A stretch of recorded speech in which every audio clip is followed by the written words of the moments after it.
Merci Monsieur le Président. Alors oui, quelques mots sur cette communication relative aux programmes européens régionaux. Donc une communication qui porte bien son nom puisqu'elle tente de nous endormir, pour ne pas dire de nous embrigader à grands coups de propagande.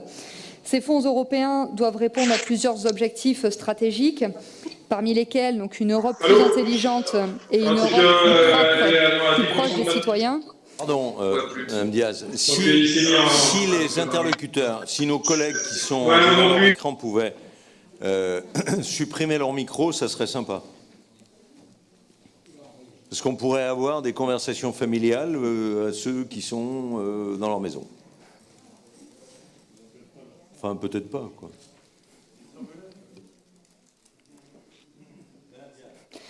Oui, donc je disais que parmi les objectifs stratégiques, donc figurait une Europe plus intelligente et une Europe plus proche, qui sont deux concepts relativement illisibles, voire même brumeux.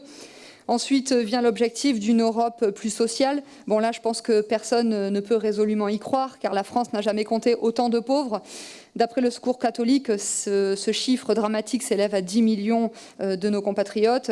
Et enfin, une Europe plus verte. Pardon, mais ce slogan n'a aucune crédibilité. Je vais donner deux exemples.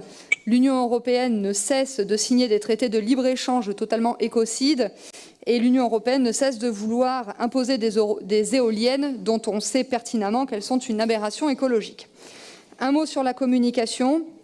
Il y a un coût cher, puisqu'une enveloppe de 3 millions d'euros est mobilisée pour assurer la communication de ces programmes, pour, je cite, « faire prendre conscience aux citoyens de l'importance de l'intervention de l'Europe dans leur quotidien », pour revaloriser l'image de l'Europe et pour transmettre des valeurs européennes. Donc non seulement cette communication est onéreuse, mais en plus elle est insuffisamment efficace, et ce, malgré la centaine d'agents dédiés à l'instruction des dossiers. Un excellent rapport sénatorial de 2019 fait le lien entre la complexité des démarches administratives et le fait que les porteurs de projets se détournent des aides de l'Union européenne. Puis, ces aides portent relativement mal leur nom. En effet, pour résumer le mécanisme des fonds européens, je rappellerai que la France donne beaucoup d'argent à l'Union européenne. Il faut savoir qu'elle est contributeur net d'environ 10 milliards d'euros.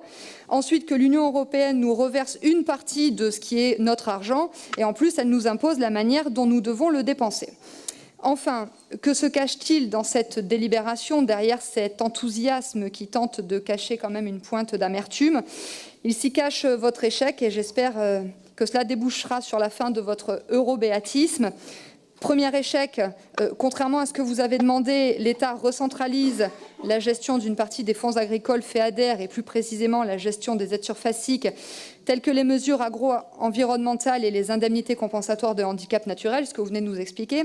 Et deuxième échec, les fonds européens gérés par la région vont baisser pour la période 2021-2027.